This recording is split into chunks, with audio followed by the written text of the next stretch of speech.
method calling. So a Java method is called according to its functionality, and it's called in any one of these two situations. The first one is when it completes all the statements, and then secondly, when it reaches a return statement.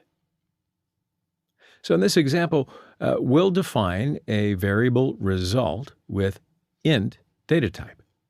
Its initial value is 0, and we call addNumber as our method with arguments of 10 and 20. Now, argument values are passed to the parameter. Arithmetic sum, that's the operation that's performed in the addNumber method, and the return value of the addNumber method is assigned to the variable result. And then we simply show the result value, 30, on the screen.